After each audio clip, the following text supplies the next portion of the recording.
So this is Jack, 20 years old, diagnosed with schizophrenia a year ago. The symptoms are managed by medication, but his lifestyle is still a bit chaotic and his hopes aren't being realised. So he's somebody that actually had high hopes for himself, thought that he was going to do well for himself and get a good job, and actually hasn't managed it. Very intelligent and articulate, didn't ever really achieve academically. And his family are very high achieving, so their expectations are quite high as well. He wanted to gain qualifications and get a job. So to try and achieve that, he kept going to FE college and signing up for courses, and kept just dropping out within a few weeks, or at least within the first term. Had real difficulty sticking with the study. And then, as I said, kept dropping out. And as you can imagine, his confidence was getting lower and lower and lower, and he was starting to give up hope that he was actually going to ever achieve his goals because of those repeated failures. So Jack had had a first episode of psychosis and received a diagnosis of schizophrenia, which, as you can imagine, this can be quite a devastating diagnosis. And when you work in the early intervention services, you start to realise that actually quite a lot of people with a diagnosis of schizophrenia recover from that first episode and don't necessarily ever have another episode, but they might be stuck with that label for the rest of their lives. I mean, on our caseload, 80% of people do recover from their first episode.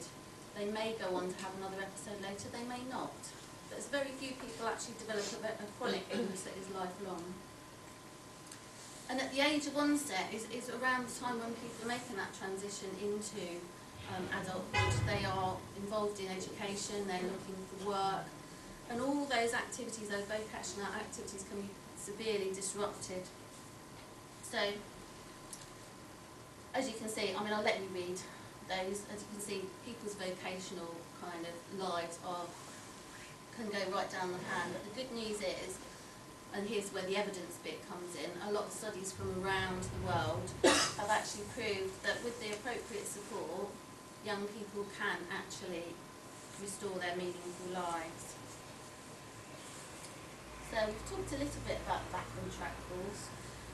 What we did was teamed up with Highbury College so that people could actually maintain their education, so carry on with their qualifications, keep their basic skills up to scratch, and choose whatever courses they would like to go on in the future, while receiving support and actually while receiving help in their recovery as well, so people could actually carry on in education while they're recovering, rather than years ago when people were told, yeah, you can go back to college when you're better, you know, wait until you're better.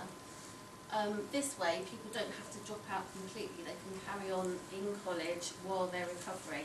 And myself and other occupational therapists will offer one session a week. And it's very similar to what Margie was talking about in your course, where we actually go in and give people help with learning about recovery, managing their own conditions, that kind of thing. And we haven't actually got a written curriculum, it's more student-led, learner-led. They will come to us and say, these are the things we want you to help us with, and then we will sort of follow their lead. But we normally end up with something about stress management, and normally end up with something about, as it's a psychosis service, with sort of how to cope with hearing voices in the classroom and that kind of thing. But we try and make sure we tailor it towards their life in college as well. So the reason for that is because if people do drop out because they're unwell, it's really, really hard to get back. It's much harder to get back than if they can actually maintain their education. So, this is the bit where we look at the results. And it depends whether you're a glass half empty or a glass half full person. So I haven't put anything against the 50%, it's just that 50% of learners on the Back on Track course do tend to go on to mainstream education or employment. And so for a number of years we thought, wow, that's amazing. You know, we were looking at the glass half full side of that, that's brilliant, 50%. But then I started to think about, well, what about the 50% that don't? I mean, most people do report, we do use cash and confidence and sort of other measures to actually measure the benefits that people are gaining. They report increased confidence, and quite often increase community participation as well. But we're actually looking at the 50% now who don't go on to do other things and who remain quite stuck.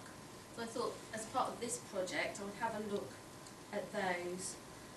And I think one of the first things we needed to think about was what is causing them to be stuck and not moving forward.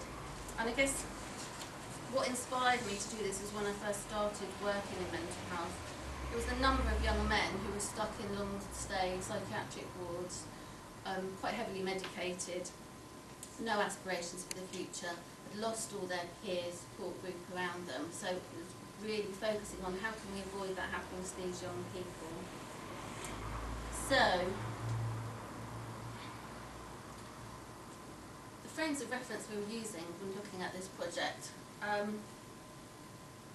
were really around maybe trying to move past the social model of disability, because it doesn't actually sit comfortably with looking at the kind of things that are stopping people learning, which there may be some impairments, and the social model doesn't really sort of work too well with that idea. So for this project, I thought we'd be better off using a person-centred, more holistic approach to focus on the actual needs of the learners, to listen to what it was that they wanted from us and focus on their actual needs. And what we actually found was that there was a proportion of young people who did have quite significant cognitive impairments that were related to their psychotic illness that were actually interfering with their learning.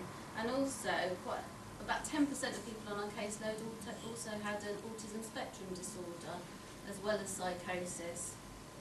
And those were real major obstacles to their participation and achievement. So I did do quite a thorough literature search, and there is a copy of the report on the table. I know it's quite long, but there is the full literature searches in there, which actually helped to support that assumption that's quite a common thing, that people with psychosis may have these other difficulties as well.